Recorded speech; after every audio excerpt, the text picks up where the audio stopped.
Cara, essa política que meio que faz com que a gente pague as coisas em dólar, ela não tem jeito disso ser mexido, não? Porque isso parece de uma certa crueldade também com o cara, inclusive com o cara do táxi, com o cara do caminhão, etc. Dá pra gente mexer nisso? Olha, o que aconteceu com o Brasil é o seguinte. O Brasil foi prisioneiro de uma concepção equivocada, como eu falei. Por exemplo, nos Estados Unidos tem 35 petroleiras. Quando eu era menino, tinha 10, 11 anos, meu pai tinha um Fusquinha, que era o carro com que ele trabalhava. Ele era quase que um vendedor ambulante, ele vendia livros. Então ele ia, nós morávamos em Belo Horizonte, ele ia lá para Barbacena, na Conselheiro Lafayette e tal, vendia uns livros lá, voltava. Depois voltava, ia para Uberlândia, Uberaba, vendia uns livros lá, voltava. Quer dizer, tirava pedidos, né? E aí a empresa depois mandava os livros. Então eu me lembro que o carro era uma peça fundamental na saúde da família. E eu me lembro de abastecendo o carro, tinha assim, Texaco, Mobil, Exxon, Esso, Shell, tinha 10 empresas. Aí você vê meio século depois, nós fizemos um leilão aqui. O próprio presidente dizia, a China pode comprar no Brasil, mas ela não vai comprar o Brasil. Fizemos um leilão aqui, não apareceu ninguém para comprar. Nós tivemos que, constrangidamente, pedir um chinês para ajudar a comprar aqui. Enquanto isso, estavam fazendo um leilão ali em Georgetown, na Guiana, as 17 maiores petroleiras do mundo lá comprando. Ninguém queria entrar aqui. Por quê? Porque o regime é ruim.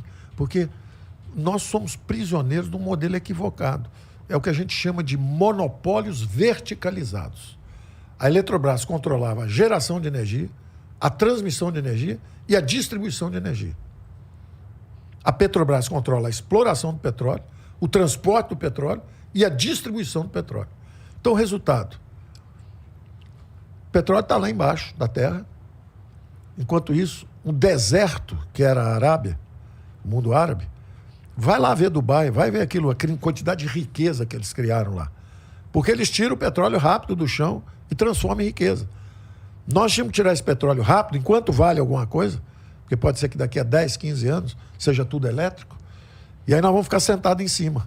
O petróleo é nosso e não vale mais nada. E nós perdemos décadas na pobreza e na miséria, em vez de tirar esse petróleo do chão e transformar em extrato de cérebro, investir em educação, saúde, saneamento. Então, em vez de ter uma petroleira, os Estados Unidos tem 35. O Brasil era para ser o terceiro ou quarto maior produtor do mundo, porque a gente tem as reservas. Agora, a gente fura tão devagar que nós não temos capacidade de resposta. Por exemplo, quando o preço internacional sobe, a gente tinha que fazer igual a Arábia Saudita. O preço sobe, a Arábia Saudita produz mais um pouquinho e derruba o preço de novo, porque é um grande produtor. O Brasil era para ser assim. Não, o Brasil hoje é um elemento passivo. Fica olhando, vê onde é que está o preço e aí tenta cobrar a mesma coisa num monopólio verticalizado. Então o Brasil está condenado à mediocridade há décadas por esses monopólios ineficientes. O que aconteceu no caso da Eletrobras? A Eletrobras precisa investir 15 bilhões por ano só para manter a fatia de mercado dela. Se o Brasil sair crescendo 3, 4, 5% ao ano, vai faltar energia elétrica, vai faltar tudo. Você vê que nós tivemos quase uma crise de apagão. Quando eu era menino, já tinha crise no Brasil toda hora. Eu estava estudando ainda economia, toda hora se falava, vai ter uma crise hídrica e tal. Por quê? Porque é monopólio verticalizado. Além de ser um monopólio, é um monopólio que controla toda a cadeia produtiva. Então, o que aconteceu no caso da Eletrobras? Primeiro, eles venderam as distribuidoras no Brasil inteiro.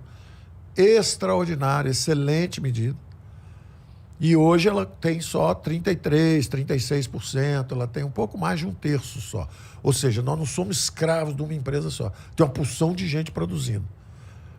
E a Eletrobras agora vai poder investir os 15 bilhões que ela precisa para crescer. E o Brasil vai ser, juntando com a questão da reindustrialização, nós vamos reindustrializar o Brasil em cima de energia mais barata e verde. A Eletrobras já é a maior empresa de energia renovável da América Latina, vai ser uma das maiores do mundo agora.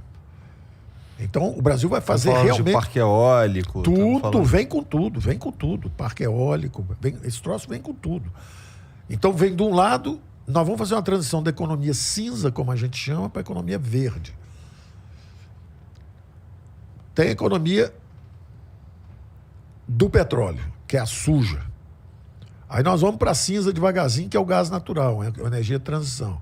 E depois nós vamos em direção à eólica, fotovoltaica, solar, nós estamos indo nessa direção. Então o Brasil é uma potência energética, porque ele começou a se libertar.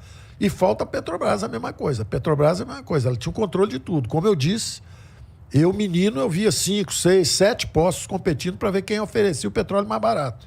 Nesses países que a gente estava falando sobre, por exemplo, lá no Catar, ou como é lá em Dubai e tal, as petroleiras lá, as empresas que exploram o petróleo e geram riqueza, elas não são estatais? Elas são estatais e os governos também não são democráticos. Mas gera riqueza para a população. Sim, bastante. Muda para lá. Pô, mudaria. Tá cheio de brasileiro lá, sabia disso? Não dá para mim, meu negócio é aqui, não tem jeito. Se eu pudesse, eu não tava nem em São Paulo, pô. É mesmo?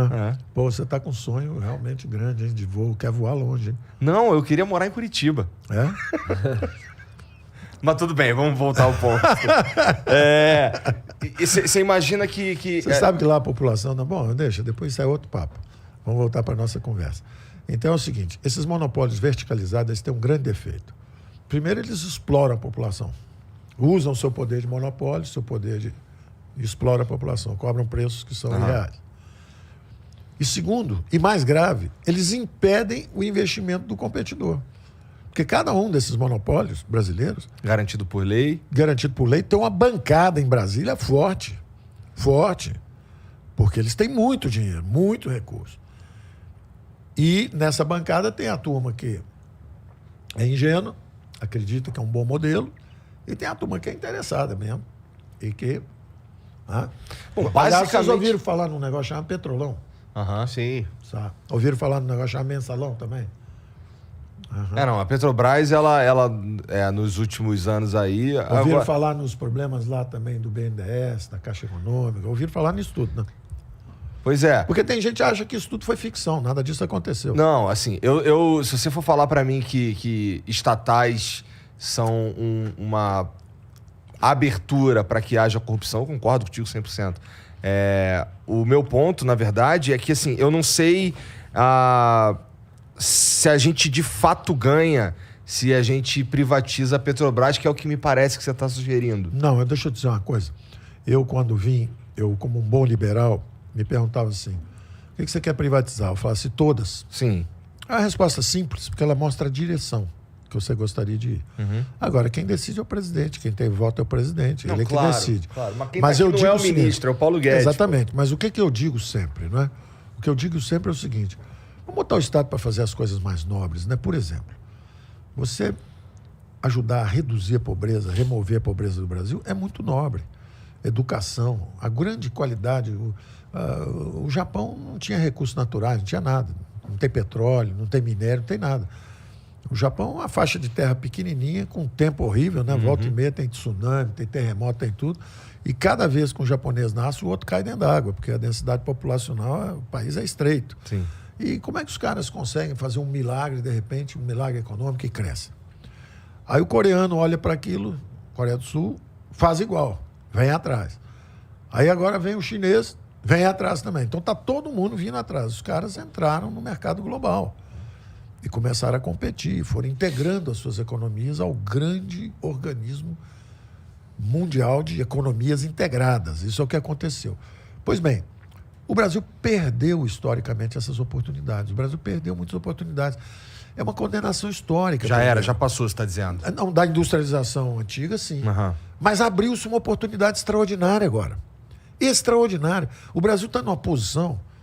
Essa eleição vai te realmente jogar ou para o caminho da prosperidade ou para o caminho da miséria.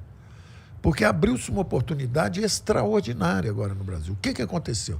Por circunstâncias completamente imprevistas. Vem um Covid e desarticula todas as cadeias globais de produção. Eu me lembro quando o Covid chegou, eu falei, o Brasil deve sofrer um impacto menor. Quando eles estavam prevendo uma queda de 10%, eu falei assim, menor. Por quê? Porque como nós perdemos a viagem da globalização, estava todo mundo a bordo. Quando a globalização começou a virar baile funk, 3 horas da manhã, todo mundo bêbado, tiro para todo lado, chamaram a polícia. Na hora que começa aquela confusão, nós não tínhamos chegado lá. Nós estávamos na clínica de reabilitação. Então o Brasil está começando a chegar na hora da confusão com a polícia, tiro para tudo que é lado. Então eu falei, olha, nós vamos sofrer uma ruptura menor. E realmente o campo continuou produzindo, foi transportado para a cidade, o auxílio emergencial ajudou as pessoas a atravessar aquele período, a economia brasileira voltou, vacinação em massa, a população brasileira toda vacinada, livre, espontânea vontade. A vacina está aqui, vacina quem quiser. A vacina está aqui. Vacinamos a população inteira, retorno seguro ao trabalho, turismo bombando, tudo bom. Geração de emprego em todas as regiões do Brasil, em todas as indústrias. Pela primeira vez, 100 milhões de brasileiros trabalhando. Nunca teve tanta gente trabalhando. Lembrando 100 milhões de brasileiros trabalhando. Parte desses caras que estão trabalhando, esses empregos aí que você diz, são aqueles caras informais e tal. Só pra gente não ficar pensando que tá todo mundo de carteira assinada. Não. Tem razão completa. Nós estamos devendo esses caras ainda a rampa de ascensão social. Mas pelo menos eles estão conseguindo levar comida para casa de novo. Isso é importante. Então, num momento como esse, tem a ruptura das cadeias globais de produção. A inflação começa a subir no mundo. Aí o Brasil, que foi responsável, é o único que está com déficit no lugar, zerado. Estamos prontos para a guerra. Se tiver outra guerra, nós podemos pagar. Eles não. Eles estão começando a entrar na crise deles agora. Pô, não fala isso não, cara. Não, lá fora vai ferver. Por isso que eu ri quando você falou que quer ir lá para fora. Você vai voltar correndo. Você vai voltar correndo. Eu vou conhecer o Catar lá, que eu vou pra Copa. Vai conhecer, vai pra Copa, isso, olha bastante. Vai ser bem atendido, vão te servir bastante bem e depois você vai voltar correndo. Lá não vai piorar tanto, não, porque lá você não percebe, né? Você não pode reclamar bastante. Então, não vou dizer muito, não, porque são todos parceiros. Tá, não, isso nós somos parceiros. O Brasil dança com todo mundo, conversa com todo mundo. O Brasil é da paz. E isso já gerou um probleminha com a China, inclusive, né? Às vezes, falar um pouco de um jeito que era melhor só não ter falado, né? É verdade. A pergunta que eu fico já levei as tromadas. A gente, obviamente, para se governar, você tem Mas que... sempre defendendo o país, viu? Sempre defendendo o país.